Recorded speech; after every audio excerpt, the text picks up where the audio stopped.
Hi friends, welcome to my channel கிறிஸாஸ் kitchen recipe. இன்றைக்கி நாம் நல்ல மொறுன்னு முறுக்கு எப்படி பண்ணுறது தான் பார்க்க போகிறோம். சம்மர் லீவ் ஸ்டார்ட் ஆகிடுச்சு. வீட்டில் குழந்தைங்க ஸ்நாக்ஸ் கேட்டு அடம் பிடிச்சிட்டே இருப்பாங்க.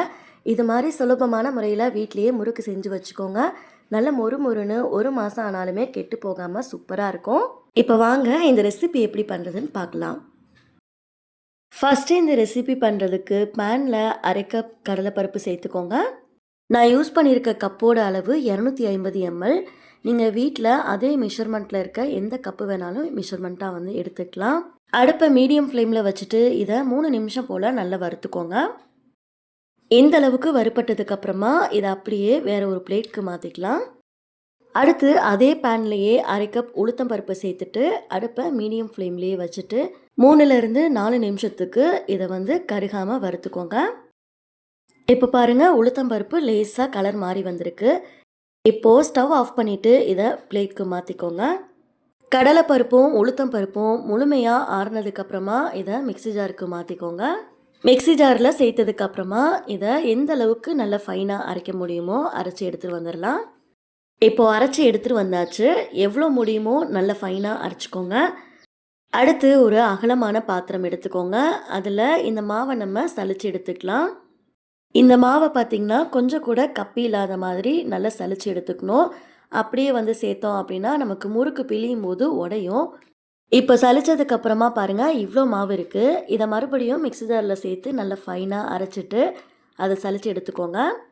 ஹோல்ஸ்லாம் நல்லா நெருக்கமாக இருக்க சலடையாக வந்து பயன்படுத்திக்கோங்க. அப்போ தான் நமக்கு மாவு நல்லா நைஸாக வரும். இப்போ பாருங்கள், எல்லா மாவும் சலிச்சதுக்கப்புறமா கொஞ்சமாக தான் கப்பி வந்திருக்கு. இதை வெளியில் வந்து எடுத்துகிட்டு அடுத்து இதுலேயே அரிசி மாவை வந்து சலிச்சிக்கலாம். முறுக்கு பண்ணுறதுக்கு பார்த்திங்கன்னா இன்றைக்கி நான் 4 கப் அளவுக்கு அரிசி மாவு வந்து எடுத்திருக்கேன். மாவு நிறைய இருக்கும் அப்படிங்கிறதுக்காக நான் 2 கப்பாக வந்து மாவு சேர்த்துட்டு சலிச்சு எடுத்துக்கிறேன். நான் வீட்டில் அரைச்ச பச்சரிசி மாவு தான் யூஸ் பண்ணியிருக்கேன். நீங்கள் கடையில் வாங்கினா பச்சரிசி மாவு கூட யூஸ் பண்ணிக்கலாம். உங்ககிட்ட மெஷர்மெண்ட் கப் இல்லை அப்படின்னா நீங்கள் வீட்டில் இருக்க எந்த கப்பு வேணாலும் பயன்படுத்திக்கலாம். அதே கப்பாலேயே எல்லா பொருட்களையும் அளவாக அளந்து எடுத்துக்கோங்க. மாவில் பாருங்கள், கொஞ்சம் கூட கப்பி இல்லாத மாதிரி நல்லா சலிச்சு எடுத்தாச்சு. அடுத்து இதில் மற்ற பொருட்கள்லாம் சேர்த்துக்கலாம். 1 டேபிள் ஸ்பூன் மிளகாய்த்தூள் சேர்த்துக்கோங்க. இந்த முறுக்கு மாவுக்கு தேவையான அளவுக்கு உப்பு சேர்த்துக்கோங்க. அரை டீஸ்பூன் பெருங்காயத்தூள் சேர்த்துக்கோங்க. இது கூடவே 2 டேபிள் ஸ்பூன் எள்ளு சேர்த்துக்கோங்க. அடுத்து இது கூடவே 1 டேபிள் ஸ்பூன் ஓமம் சேர்த்துக்கோங்க. ஓமம் சேர்த்து முறுக்கு செய்யும் போது நல்ல வாசனையாகவும் ருசியாகவும் இருக்கும். கையில் லேசாக இது மாதிரி கசக்கிட்டு சேர்த்துக்கோங்க. இப்போ இந்த மாவை கையில் நல்லா கலந்து எடுத்துக்கலாம். இந்த மாவை நல்லா கலந்ததுக்கப்புறமா அடுத்து இதில் 3 டேபிள் ஸ்பூன் நெய்யை உருக்கிட்டு சேர்த்துக்கோங்க. நெய் சூடாக இருக்கும் அப்படிங்கிறதால ஒரு கரண்டி வச்சு இது மாதிரி நல்லா கலந்து விட்டுட்டு அதுக்கப்புறமா கையில் நல்லா கலந்து எடுத்துக்கோங்க. நீங்கள் இதில் நெய்க்கு பதிலாக பட்டர் யூஸ் பண்ணிக்கலாம். இல்லைனா ஒரு குழிக்கரண்டி அளவுக்கு எண்ணெய் கூட சூடுபடுத்திட்டு சேர்த்துக்கோங்க. மாவோட நெய் நல்லா கலந்து வர மாதிரி கலந்துக்கோங்க. கையில் எடுத்து பிடிச்சு பார்க்கும்போது பிடிக்க வரணும். அடுத்து இதில் கொஞ்சம் கொஞ்சமாக வெதுவெதுப்பான தண்ணி சேர்த்துட்டு இதை கரண்டி வச்சு நல்லா கலந்துக்கோங்க. தண்ணி ரொம்ப சூடாக இருக்கணும்னு அவசியம் இல்லை. லேசாக சூடுபடுத்திட்டு அந்த தண்ணியை வந்து சேர்த்துக்கோங்க. தண்ணி லேசாக சூடுபடுத்தி சேர்க்கும் போது மாவு நல்லா சாஃப்டாக கிடைக்கும். அதனால தான் நம்ம தண்ணியை லேசாக சூடுபடுத்திட்டு சேர்த்துருக்கோம். மாவில் தண்ணி சேர்க்கும் போது ஒரேடியாக சேர்த்துடாமல் கொஞ்சம் கொஞ்சமாக தண்ணி சேர்த்துட்டு நல்லா கலந்துக்கோங்க. எனக்கு கை பொறுக்கிற அளவுக்கு சூடுக்கு தான் தண்ணி இருந்தது. அதனால் கொஞ்சம் கொஞ்சமாக தண்ணி சேர்த்துட்டு நான் கையிலேயே வந்து நல்லா கலந்து எடுத்துக்கிறேன். இந்த மாவை பார்த்திங்கன்னா நல்லா சாஃப்டாக வர மாதிரி நல்லா பிசைஞ்சு எடுத்துக்கோங்க. சப்பாத்திக்கெலாம் பிசைகிற மாதிரி ரொம்ப ஹார்டாக பிசைஞ்சிங்க அப்படின்னா நமக்கு பிழியறதுக்கு சிரமமாக இருக்கும். அதனால் சாஃப்டாக பிசைஞ்சுக்கோங்க. மாவோட பதம் பார்த்திங்கன்னா பிசைஞ்சதுக்கப்புறமா விரல் பதிகிற அளவுக்கு நல்லா சாஃப்டாக இருக்கணும். ஒரு டைமும் முறுக்கு பிழியறதுக்கு மாவு எடுத்ததுக்கப்புறமா மூடி வச்சுக்கோங்க. அப்போ தான் மாவு காயாமல் இருக்கும்.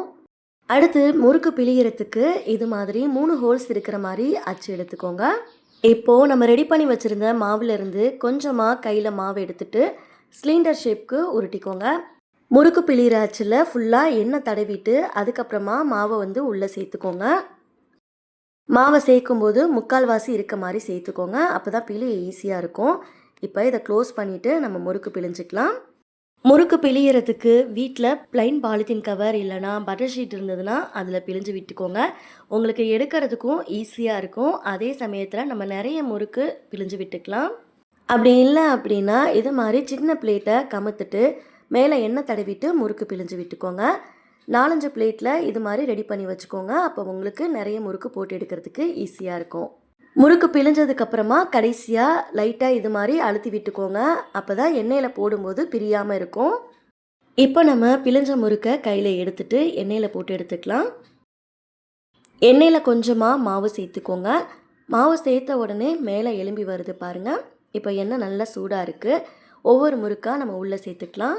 முறுக்கை உள்ளே சேர்க்கும் போது அடுப்பை மீடியம் ஃப்ளேமில் வச்சுக்கோங்க. அப்போ தான் கையில் அனல் படாமல் இருக்கும். எடுத்திருக்க கடையோட சைஸை பொறுத்து எத்தனை முறுக்கு உள்ளே சேர்க்க முடியுமோ சேர்த்துக்கோங்க. முறுக்கை உள்ளே சேர்த்ததுக்கு பிறகு நீங்கள் 2 நிமிஷத்துக்கு அப்புறமா முறுக்கை திருப்பி போட்டுக்கோங்க. உடனே கரண்டி யூஸ் பண்ணிங்க அப்படின்னா முறுக்கு உடஞ்சிடும். அதனால் ஒரு 2 நிமிஷம் ஆனதுக்கப்புறமா திருப்பி போட்டுக்கோங்க. ஸ்டவ்வை மீடியம் ஃப்ளேம்லேயே வச்சுட்டு முறுக்கை வேக வச்சுக்கோங்க. இந்த எண்ணெயோட சலசலப்பெல்லாம் முழுமையாக அடங்கணும். இது மாதிரி எண்ணெயோட சத்தம்லாம் கம்மியானதுக்கப்புறமா முறுக்கு எல்லாத்தையும் வெளியில் எடுத்துடலாம். உங்களுக்கு பார்க்கும்போதே தெரியும், கொஞ்சம் கூட எண்ணெய் குடிக்காமல் நல்ல மொறு மொறுன்னு முறுக்கு சூப்பராக வந்திருக்கு. இது மாதிரியே பேலன்ஸ் இருக்க மாவுலையும் முறுக்கு பிழிஞ்சிட்டு எண்ணெயில் சேர்த்து போட்டு எடுத்துக்கோங்க. ஹை ஃப்ளேமில் வச்சிங்க அப்படின்னா முறுக்கு சீக்கிரமாக செவந்து போயிடும். அதனால் மீடியம் ஃப்ளேம்லேயே வச்சுட்டு முறுக்கை நல்ல மொறு மொறுன்னு வேக வச்சு எடுத்துக்கோங்க. அவ்வளோதான், நல்ல மொறு மொறுன்னு டேஸ்டியான முறுக்கு சூப்பராக ரெடி ஆயிடுச்சு. இதில் நம்ம ஓமம் சேர்த்துருக்கிறதால நல்ல வாசனையாகவும் சாப்பிட்றதுக்கே ரொம்ப சூப்பராக இருக்கும். வீட்டில் இதே அளவோடு செஞ்சு பாருங்கள். செஞ்சு பார்த்துட்டு ரெசிபி எப்படி வந்ததுன்னு மறக்காமல் உங்களோட ஃபீட்பேக்கை ஷேர் பண்ணிக்கோங்க. நெக்ஸ்ட் ஒரு ரெசிபி வீடியோவில் பார்க்கலாம். தேங்க்ஸ் ஃபார் வாட்சிங். பபாய்.